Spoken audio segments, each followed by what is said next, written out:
यदि व्यक्ति के मस्तक के दाईं ओर तिल है तो वह व्यक्ति धनवान होता है, मान सम्मान पाने वाला होता है।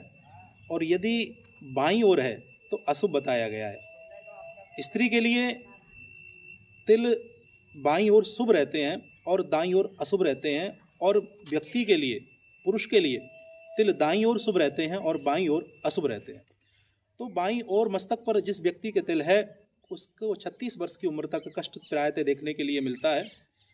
अब यही तिल यदि भौहों के मध्य में है, व्यक्ति के यदि भौहों के मध्य में ये तिल है तो वह बहुत लंबी यात्राएं करने वाला होता है और समाज में मान सम्मान पाने वाला होता है। स्त्री के लिए भी ये तिल शुभ बताया गया है, वह भी बहुत दूर दूर देश विदेश की यात्राएं करती है।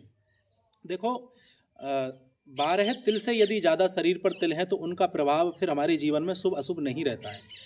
शहद जैसे रंग का तिल होता है हमारे शरीर पर तो उसका प्रभाव ज़्यादा होता है, काले तिल का प्रभाव थोड़ा कम रहता है, और मस्सों का भी प्रभाव इतना नहीं होता। लेकिन लहसुन, एक लहसुन जिसे बोलता हूँ, बहुत बड़ा चकता सा हमारे शरीर पर देखने के लिए मिलता है, जिसका प्रभाव हमारे जीवन में बहुत ज़्यादा देखने के लिए मिलता है। तो यदि आपके नाक के अग्रभाग पर तिल है, स्त्री के यदि ये तिल है तो उसे थोड़ा सा प्रसव पीड़ा के समय कष्ट बहुत ही ज़्यादा होता है, उसका ख्याल रखना चाहिए। बाकी बहुत अच्छा है, मान सम्मान पाने वाली होती है, धनाढ्य परिवार में उसका विवाह होता है, परम सुंदरी होती है जिसके नाक के अग्रभाग पर तिल हो।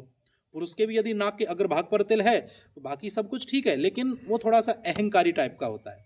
देखो, यदि यही तिल आपकी दाईं आँख में है, आँख के अंदर कभी कभी तिल देखने के लिए मिलता है, तो जिसकी आँख के दाईं ओर तिल होता है वह व्यक्ति बहुत चतुर होता है। चतुर के साथ साथ में कुशल वक्ता भी होता है और अपना काम बनाने में बहुत ज़्यादा माहिर रहता है। यदि यही तिल बाईं ओर है तो अशुभ है, अपना काम नहीं, वो दूसरे का काम भी बिगाड़ देता है। तो यही तिल यदि स्त्री की बाईं ओर है तो वो शुभ है और अशुभ दाईं ओर हो जाता है। अब देखिए, आपके दाएं गाल पर यदि तिल है, पुरुष के यदि दाएं गाल पर तिल है तो उसे बहुत ज़्यादा प्रभावशाली वह तिल बनाता है। समाज में मान सम्मान वह व्यक्ति पाता है, परोपकार करने वाला होता है। बाईं ओर तिल है तो ये अशुभ है। अब हम चर्चा करते हैं कि किसी व्यक्ति के ठोड़ी पर तिल है, तो जिस व्यक्ति के ठोड़ी पर तिल रहता है वह शुभ बताया गया है और प्रभावशाली भी रहता है, अपनी बात को रखने में दक्ष रहता है, सामर्थ्यवान होता है। स्त्री के यदि हो तो उसे परम सुंदरी बनाता है और परम सुंदरी के साथ साथ में उसे दूर दूर तक की यात्राएं करने का भी सौभाग्य प्राप्त होता है। इसी के साथ में होठों पर तिल के बारे में आपको बताऊं, अगर ऊपर के होठ पर तिल है तो कुशल वक्ता है, अच्छा बोलने वाला होता है, मधुर बोलने वाला होता है, समाज में मान सम्मान प्राप्त करता है, लोगों का उसे बहुत प्रेम स्नेह प्राप्त होता है। यदि यही तिल होठ के नीचे वाले भाग पर, नीचे होठ पर है तो थोड़ा सा इसका उस व्यक्ति में कामुकता ज़्यादा रहती है और वाचाल ज़्यादा होता है, व्यर्थ की बातें करने वाला होता है, और ज्योतिष तो यहाँ तक कह देती है कि वह मिथ्यावादी भी होता है, ज़्यादा झूठ बोलने वाला भी हो जाता है। इधर अब मैं आपसे चर्चा करूं जैसे कि कान के तिल के बारे में। यदि आपके कान के दाएं कान पर तिल है तो शुभ शुभ है, अच्छा है। अगर बाएं कान पर तिल है तो स्मरण रहे कि अल्प आयु का भी ज्योतिष में हमें पढ़ने के लिए मिला, हमारे गुरुजी ने हमें बताया कि यदि बाएं कान पर किसी के तिल है तो उसकी अल्प आयु बताई जाती है और थोड़ा ठीक नहीं है, उचित नहीं है। अब आपका जो चेहरे पर ही मैं चर्चा कर रहा हूँ, तो आप लोगों को लग रहा होगा कि आज हम ऐसी बातें करने के लिए बैठे हैं, क्या ये ठीक है, क्या ये सही है। बहुत से लोगों को तो इस वीडियो पर भ्रम हो रहा होगा, लेकिन भ्रम करने की आवश्यकता नहीं है। देखो, परमात्मा ने संसार में इतने सारे लोगों को बनाया है, लेकिन सबके रूप रंग अलग हैं। जन्म कुंडली तो एक जैसी देखने के लिए हमें मिल जाती है प्रायतः, लेकिन जो परमात्मा ने, जो ब्रह्मा ने कुंडली बना करके भेजी, हमारे शरीर की रचना की है, एक जैसा देखने के लिए नहीं मिलता। और परमात्मा ने कुछ भी बनाया है उसका कोई ना कोई कारण है, उसका कोई ना कोई कारण आपको अवश्य देखने के लिए मिलेगा। मेरी बात को आप स्मरण रखिएगा, स्त्री के बाईं ओर तिल है शरीर पर, कहीं भी है, वह शुभ है, दाईं ओर अशुभ है। इस बात का आपको विशेष स्मरण रहे, भ्रमित ना हो। काले तिल का प्रभाव इतना नहीं है, शहद जैसे रंग के तिल का प्रभाव ज़्यादा। यदि लाल तिल है तो और भी ज़्यादा शुभ है। तो अब मैं आपको विश्वास दिलाने के लिए कुछ अपने तर्क रख रहा हूँ जो पूज्य गुरुदेव से मैंने सुने हैं, सीखे हैं। तो तर्क क्या है कि आपके कहाँ पर तिल है तो उसका उत्तर का तिल कहाँ होगा। बहुत से चेहरे को देख करके बता देते हैं कि आपके यहाँ पर भी तिल है, तो वो सज्जन को उसे विश्वास हो जाता, बोले अरे इसने कैसे बता दिया कि मेरे यहाँ पर तिल है। कई बार हमने भी लोगों को चलती हुई बात पर बताया है। तो देखिए, जिस व्यक्ति के कान पर तिल होगा उसके पेट पर भी जरूर तिल होगा। अगर आप में से कोई मेरी वीडियो सुन रहा है और उसे है कान पर तिल है तो वह देखिए उसके पेट पर जरूर तिल देखने के लिए मिलेगा।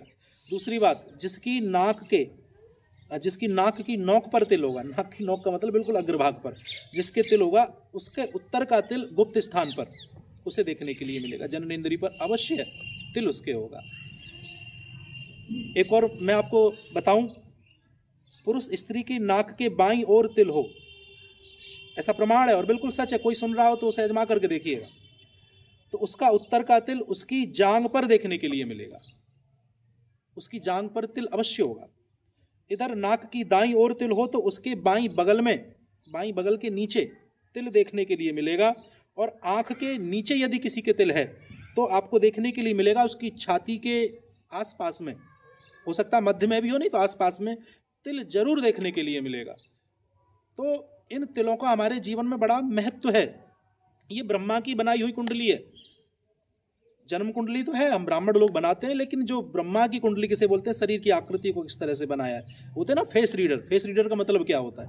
फेस रीडर यही शरीर की आकृतियों को देख करके समझते हैं। जैसे कि हमारा मस्तक है, चतुष्कोण है, औंधा खपार है, या सम्राट है, या विराट है, कई तरह का मस्तिष्क होता है। जैसे ये नाक है हमारी तो सुआसारी है, डंडीदार है, बैंची है, पिनाक है। तो इस नाक के भी फलादेश होते हैं कि कैसी नाक का व्यक्ति कैसा होगा।